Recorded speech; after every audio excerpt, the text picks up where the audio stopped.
ध्वज ने क्या कहा कि मेरे द्वार से कोई ब्राह्मण भूखा, कोई अतिथि भूखा ना जाए। आप गृहस्थों के घर से कोई अतिथि भूखा चला गया तो ये आपके लिए सबसे बड़ा पाप है। लेकिन आजकल अतिथि की सेवा करने में यदि आपको 2 लोगों का भोजन बनाने पड़ जाए तो सिर चढ़ जाता है कि ये आ गए खाने के लिए। कोई मेहमान आए और उसके लिए भोजन बनाना पड़े तो इसी भाव से बनाना चाहिए कि हमारे द्वार पे भगवान आए हैं, ना जाने किस रूप में नारायण मिल जाएं। हर रूप में भगवत दर्शन करते भोजन कराना चाहिए। अतिथि को देख करके कभी सिर ना चढ़ा लो, परेशान ना हो जाए। अतिथि के रूप में भगवान ही हैं, इसलिए अतिथि सबसे बड़ा भगवान है। गृहस्थ का धर्म क्या है? माता की सेवा, पिता की सेवा, अतिथि की सेवा, बस इतने से तुम्हारा कल्याण हो जाएगा। इसलिए गौरी गोपाल में अखंड भोजन चलता है कि यहाँ हजारों लोग नित्य आते हैं, कोई भूखा ना जाए, सबको भरपेट भोजन मिले। इसलिए दास अनिरुद्ध गृहस्थ है ना, हम भी गृहस्थ हैं, गौरी गोपाल से कोई भूखा ना जाए, यही प्रयास रहता है। हम तो अपने केवल गृहस्थ धर्म का पालन करते हैं, कोई भी यहां से भूखा ना जाए। सारे भक्तों को अभी भी देखो, आप यहां बैठे हैं, ऊपर भोजन चल रहा है, अभी भी चेक कर सकते हैं। रात के 2 बजे आना, भोजन मिलेगा गौरी गोपाल में। 24 घंटे यहां से कोई भूखा नहीं जाता। हमारे को ये विश्वास है कि इसी अतिथि सेवा के बल पर हमें भगवत दर्शन होगा। सेवा ही परमात्मा से जोड़ेगी, सेवा ही भगवान का दर्शन कराएगी। इसलिए कहता हूं आप भी सेवा करो। यहाँ हजारों साधु संत आते हैं, सबको भरपेट भोजन मिलता है। कोई भी संत आए, आपसे मेरी प्रार्थना है आप भी अन्नदान करो, थोड़ा सा संतों को भोजन कराओ। हाँ, अन्नदान सबसे बड़ा दान है। यहाँ पर अभी 10 तारीख को, 10 मार्च को लगभग 20 गरीब परिवार की बेटियों का, किसी के पिता रिक्शा चलाते हैं, किसी के पिता मजदूरी करते हैं, तो किसी की माता नहीं है, किसी के पिता नहीं, ऐसी बेबस मजबूर बेटियां, उन बेटियों का विवाह यहाँ पर, गरीब कन्याओं का लगभग 20 बेटियों का विवाह यहाँ पर होगा अभी 10 तारीख को। आपसे मेरी प्रार्थना है कि एक बेटी का विवाह आप सहयोग करें, एक कन्यादान आप करें, आपकी ओर से थोड़ा थोड़ा सहयोग हो। हमें 20 बेटियों के लिए पलंग, अलमारी, उनके लिए मंगलसूत्र, उनके लिए पायल, ये सब तैयारी हम कर रहे हैं। आप भी एक कन्या का विवाह में आप एक बेटी का कन्यादान आप कर लें, एक बेटी का सहयोग आप करें। हम तो कर ही रहे हैं जो हमसे बनता है। हमें लगता है कि आप भी करेंगे तो आपका भी धन पवित्र होगा, शुद्ध होगा, वरना यूं तो आपका धन खर्च हो ही रहा है, कहीं शराब पीने में, कहीं डॉक्टर में, कहीं कहीं कहीं कहीं। यदि सही जगह धन खर्च होने लग जाए तो धन गलत जगह जाएगा ही नहीं। इसलिए कहता हूं दान अवश्य करना चाहिए। और अभी 10 मार्च से यहां पर 84 कोस की यात्रा भी है। सबसे पहले भगवान कृष्ण ने अपने माता पिता को 84 कोस की यात्रा परिक्रमा कराई, गाड़ियों से 84 कोस पूरे ब्रजमंडल की यात्रा है। आप भी 84 कोस की यात्रा में चलना चाहें, माँ बाप को सम्मिलित करना चाहें, जैसे श्रवण कुमार ने सारे तीर्थों की यात्रा अपने माँ बाप को कराई, आप भी अपने माँ बाप को 84 कोस की यात्रा कराइए। क्योंकि कहते हैं 84 कोस की यात्रा कराने से धरती के संपूर्ण तीर्थों की यात्रा कराने का फल प्राप्त हो जाता है और 84 लाख योनियों से मुक्ति होती है। सबसे पहले भगवान कृष्ण ने अपने माता पिता देवकी, यशोदा, नंद बाबा को 84 कोस की यात्रा कराई थी। तब से ये 84 कोस की यात्रा की परंपरा है, जिसमें नंदगांव, बरसाना, गोकुल, गोवर्धन, पूरा ब्रजमंडल। ब्रजमंडल कितना बड़ा है? 84 कोस का। तो पूरी 7 दिन की परिक्रमा है। 7 दिन आपका रहना, खाना, यात्रा, जिनको भी चलना है रजिस्ट्रेशन करा सकते हैं, नाम लिखा सकते हैं। और कन्याओं के विवाह में आप जरूर बेटी बनकर, बेटा बनकर, माँ बनकर, उन कन्याओं के पिता बनकर, भाई बनकर सहभागी जरूर बनिएगा। गौरी गोपाल आश्रम में जो वृद्ध माएँ रहती हैं उनके बेटा बनकर माँओं को रोटी जरूर दीजिएगा, अन्नदान कीजिएगा। आप भी भोजन नहीं देंगे तो कौन देगा? तो भैया हाँ, दान जो करते हैं दानी कहलाते हैं, पर मोर ध्वज जैसा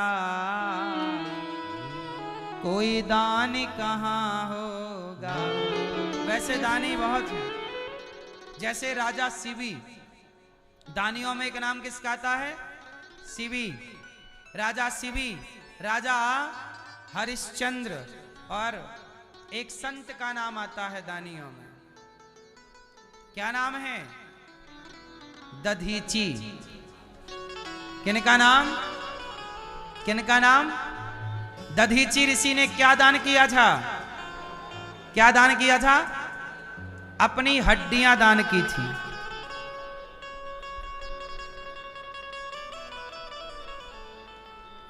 वृत्तासुर नाम का एक राक्षस था। क्या नाम था? वृत्तासुर। उसने ब्रह्मा जी से वरदान मांगा कि ना मैं सुदर्शन से मरूं, ना खड़ग से मरूं, ना त्रिशूल से मरूं, ना पत्थर से मरूं, ना लकड़ी से मरूं, ना तिनके से मरूं, कोई अस्त्र शस्त्र से ना मरूं। अब वरदान दो। ब्रह्मा जी बोले तथास्तु। अब बताओ, ना लकड़ी का कोई अस्त्र शस्त्र चलेगा, ना लोहे का चलेगा, ना किसी धातु का चलेगा, ना पत्थर से चलेगा, ना बालू से मरूं, ना बालू का तुम ढेला बनाओ मार दो, इससे भी नहीं मरूं, मैं नहीं मरूं। अब सोचो किससे मरे? ना चक्र से, ना त्रिशूल से, ना वज्र से। क्या करें? बोले इसके लिए अलग निर्माण करना पड़ेगा। क्या? बोले दधीची ऋषि से कहा महाराज आप बहुत बड़े भक्त हैं, ऐसा करो अपनी हड्डी दे दो। क्या करोगे हड्डी का? बोले हड्डी का वज्र बनाएंगे, क्योंकि अस्त्र शस्त्र में हड्डी का कोई नाम आज तक आया ही नहीं। किसी शास्त्र में आज तक हड्डी का नाम अस्त्र शस्त्र में नहीं आया। लाठी डंडा तो फिर भी चलो अस्त्र शस्त्र में है कि डंडे से मार दिया, बोलो हाँ। लेकिन हड्डी का कोई सुना कि हड्डी से मरेगा? तब हड्डी कहा महाराज आप दान कर दो, वरना देवताओं की दुर्गति कर रहा है ये। देवताओं के रक्षा के लिए दधीची ऋषि ने अपनी हड्डियों का दान किया, इसलिए दधीची ऋषि का दान भी श्रेष्ठ है। उन्होंने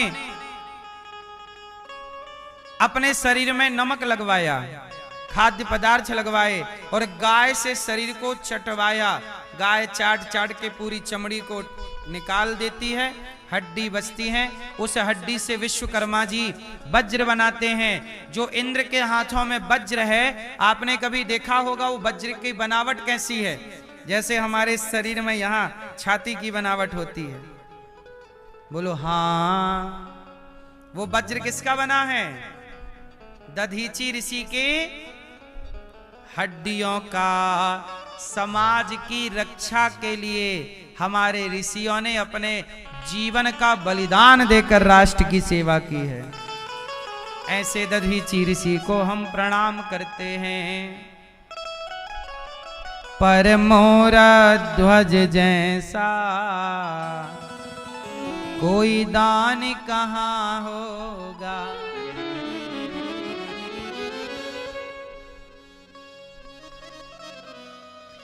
हर युग में नारी का अपमान चला आया।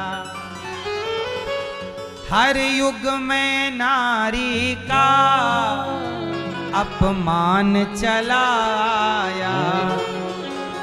क्यों मैया? नारी का अपमान कब कब हुआ? हर युग में नारी का अपमान चला आया। पर बताओ इतिहास में आज तक नारी का सबसे बड़ा अपमान कब हुआ? हे मैया, ओ मैया चश्मा वाली सो गई क्या?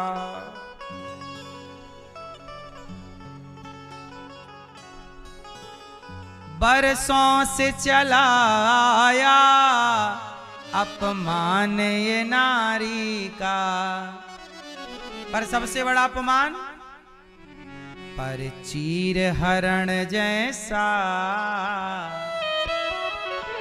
पर चीर हरण जैसा अपमान कहाँ होगा जब भक्त नहीं होंगे, भगवान कहाँ होगा। अच्छा बताओ, भक्त बड़े कि भगवान बड़े? कौन बड़ा? मैया कौन बड़ा? भक्त बड़े कि भगवान बड़े? जोर से, कौन बड़ा? कौन बड़ा? कौन बड़ा? एक बार पृथ्वी माता बोली मैं बड़ी, तो पृथ्वी बोली मैं बड़ी, तो शेष भगवान बोले कि तुम बड़ी तो मेरे सिर पे क्यों पड़ी? शेष भगवान बोले मैं बड़ा, तो शेष भगवान बोले मैं बड़ा, तो शंकर जी बोले मेरे गले में क्यों पड़ा? शंकर जी बोले मैं बड़ा, तो कैलाश पर्वत बोला शंकर जी आप बड़े तो मेरी खोपड़ी में आप क्यों खड़े?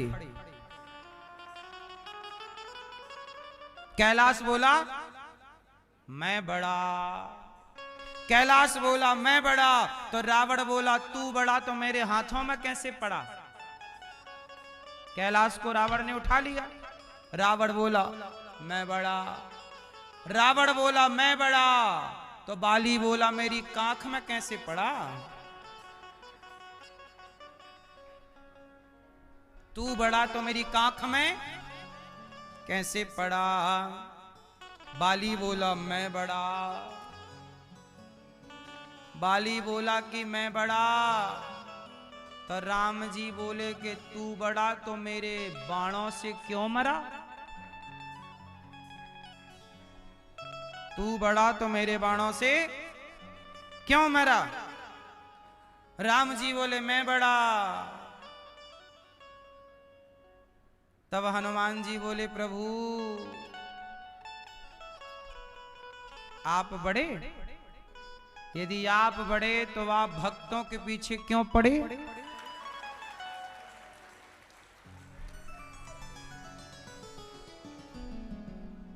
भगवान किसके पीछे रहते हैं? गोपियां नचा रही हैं और जगत के पालनहार ताही अहीर की छोहरियां छछियां भरी छाछ पे नाच नचावे। जगत को नचाने वाले को भगवान को गोपियां नचाती हैं कि नहीं? बोलो हाँ। इसलिए भगवान से बड़ा कौन? इसलिए भगवान से भी बड़ा कोई है तो भगवान से भी बड़ा भगवान का भक्त है। इसलिए राम के मंदिर कम हैं, राम के भक्त हनुमान जी के मंदिर ज्यादा है। क्योंकि बड़ा कौन? भगवान बड़े नहीं, भगवान के भक्त बड़े। भक्त न होते तो भगवान का परिचय कौन कराता? जरा सोचो। बोलो माता शबरी, बोलो मेरी माँ। भक्तों के नाम लेने से वाणी पवित्र होती है, इसलिए हम बुलवाते हैं। बोलो शबरी, विभीषण, सुग्रीव, केवट, निषादराज, हनुमान जी, जटायु, इन सबको यदि हटा दिया जाए तो क्या राम की अपनी कोई कथा बचेगी? बोलो। राम की अपनी कोई कथा नहीं है। केवट ना होए, जटायु ना होए, सुग्रीव, विभीषण, हनुमान जी ना होए, भरत जैसे भक्त ना होए, लक्ष्मण जैसे भक्त ना होए तो राम क्या करते अकेले। इसलिए हाँ, गर भक्त न होते तो भगवान कहाँ होते। इसलिए भक्त का सम्मान आदर उतना ही जितना भगवान का आदर। एक बार क्या हुआ, सूरदास जी के बारे में आपने सुना होगा। सूरदास जी गिर गए गड्ढे में, अंधे तो थे ही, गड्ढे में गिर गए। अब अंदर बैठे गड्ढे में, वो जा रहे थे कथा सुनने, तूफान चला, रास्ता भटक गए और गड्ढे में गिर गए। अब गड्ढे से निकला कैसे सूरदास, अंधे। अब गड्ढे में बैठे बैठे अब नाम जपने लगे, भगवान कृष्ण का ध्यान करने लगे। मेरे तो गिरधर गोपाल मेरा कन्हैया, सांवरे श्याम सुंदर हे श्री कृष्ण गोविंद हरे मुरारी। खूब नाम जपे। बारिश होने लगी तो गड्ढे में पानी भरने लग गया। अब तो बाबा डूब के मर जाएंगे। भगवान को लगा बाबा तो डूब जाएगा। तब भगवान छोटे से बच्चे बन के आए। बाबा बाबा, मैं गैया चरा के लौट रहा था जंगल से, तुम्हारी आवाज सुना, आओ अपना हाथ दिखाओ। तुम्हारा हाथ, ये रहा मेरा हाथ, मेरा हाथ पकड़ो, मैं तुम्हें खींचता हूं, गड्ढे से बाहर निकालता हूं। सूरदास जी समझ गए कि इस जंगल में इतने पानी में कौन आएगा, हो ना हो मेरे भगवान ही आए हैं मुझे गड्ढे से निकालने के लिए। सूरदास जी बोले, प्रभु बातें मत बनाओ, आप भगवान हो। अरे नहीं नहीं, मैं तो फलाने का बेटा हूं और मैं तो यहां से गुजर रहा था, ये रहा मेरा हाथ। सूरदास जी बोले, मैं तो अंधा हूं, मुझे क्या पता कि आपका हाथ कहाँ है, मेरा हाथ ये रहा, मैं आपका हाथ क्यों पकड़ूं, मैं तो अंधा हूं, आप मेरा पकड़ लो हाथ।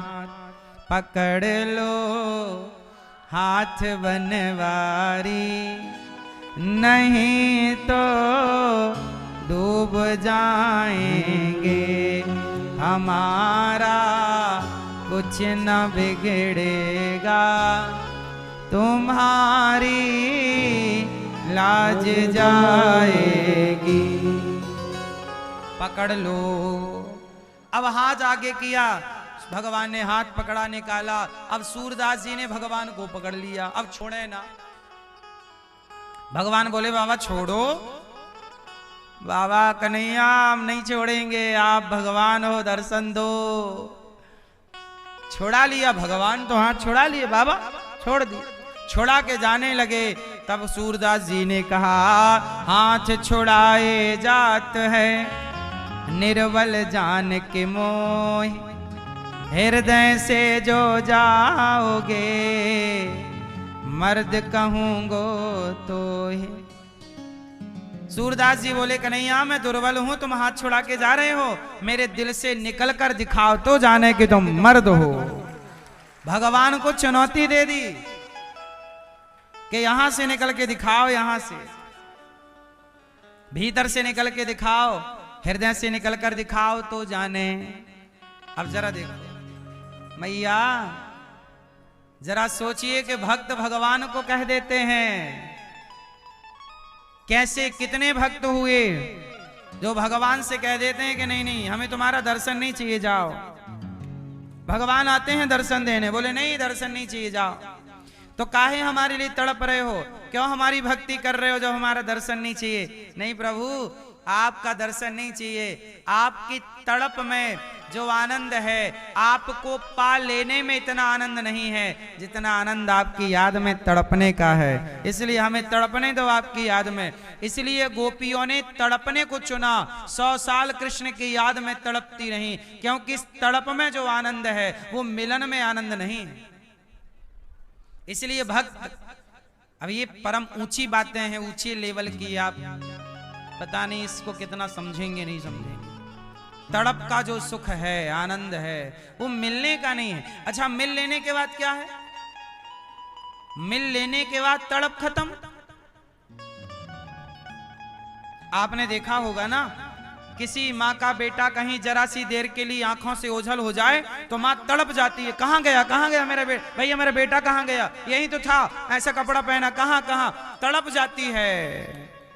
जरा देर के लिए माँ का पुत्र यदि आंखों से ओझल हो जाए तो बाप तड़प जाता है बच्चे के लिए, माँ तड़प जाती है, ये तड़प। और वही बेटा जब मिल जाता है तो माँ गले से लगा के खत्म, तड़प नॉर्मल। हाँ या ना? इसलिए भगवान के मिलने में वो सुख नहीं है, वो आनंद नहीं है जो भगवान की याद में रोने में है, तड़पने में है। इसलिए भक्तजन विरह मांगते हैं, हे प्रभु आपका प्रेम दीजिएगा, ऐसा प्रेम जो आपकी याद में केवल हम तड़पते रहें, हमें और कुछ नहीं चाहिए। गोपियां, भरत जी 14 साल भरत जी तड़पते रहे, गोपियां 100 वर्षों तक तड़पती रहीं। इसलिए कहता हूं भगवान की याद जैसे भी हो बस याद आनी चाहिए भगवान की, ये बड़ा प्रबल प्रेम है। तो महाभारत का जो युद्ध हुआ, उस युद्ध में 99 कौरव मारे गए। दुर्योधन की जांघ तोड़ दी भीम भैया ने, भीम भैया ने जांघ तोड़ी। अश्वत्थामा आया, द्रौपदी के 5 पुत्रों को मार डाला, 5 का सिर काट के दुर्योधन को दिया। दुर्योधन ने कहा मित्र तुमने तो मेरा वंश नष्ट कर दिया, मेरे पुत्रों को मार डाला। द्रौपदी ने सुबह देखा कि मेरे पुत्र जीवित नहीं हैं, मर गए। अश्वत्थामा को पकड़ के सामने खड़ा कर दिया कि देखो आपके द्रौपदी तुम्हारे 5 पुत्रों का हत्यारा सामने है। द्रौपदी ने कहा माता शिशुनाम निधनम, माता शिशुनाम निधनम सुतानाम निशम्य घोरम परितप्यमाना। माता द्रौपदी बोली कि मेरे पुत्र को तो अश्वत्थामा ने मार दिया, यदि आप इसे भी मार दोगे तो इसकी माता रोएगी, क्योंकि बेटे के मर जाने पर माँ को दर्द कितना होता है ये मैं जानती हूँ। द्रौपदी बोली मेरे 5 पुत्र मरे, यदि अश्वत्थामा को मार दोगे तो अश्वत्थामा की माता द्रोणी रोएंगी, क्योंकि पति की मृत्यु हो गई है। भक्त कौन है? जो केवल अपना सुख ना देखे, सामने वाले का भी सुख दुख देखे। अपने बारे में सब सोचते हैं, लेकिन अपने बारे में सोचने वाले को बड़ा नहीं कहते, किसी और के बारे में, सबके बारे में थोड़ा सोचा करिए। थोड़ा फुर्सत मिले तो जरा उन लोगों के बारे में सोचिए जिनकी आप मदद कर सकते हैं, हेल्प कर सकते हैं। आप समाज के लिए क्या कर सकते हैं, सोचिएगा जरूर। अपने बारे में तो कुत्ते बिल्ली भी सोचते हैं, अपने परिवार का भरण पोषण तो चिड़िया भी कर लेती है। कौन नहीं कर रहा है मैया? अपना भरण पोषण कौन नहीं करता? सभी में बांट कर खाए उसे इंसान कहते हैं।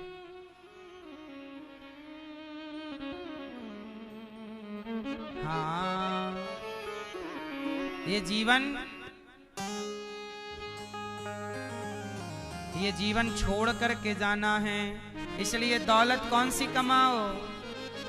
हाँ, धर्मशाला छोड़ जाना ही है अगला राउंड में।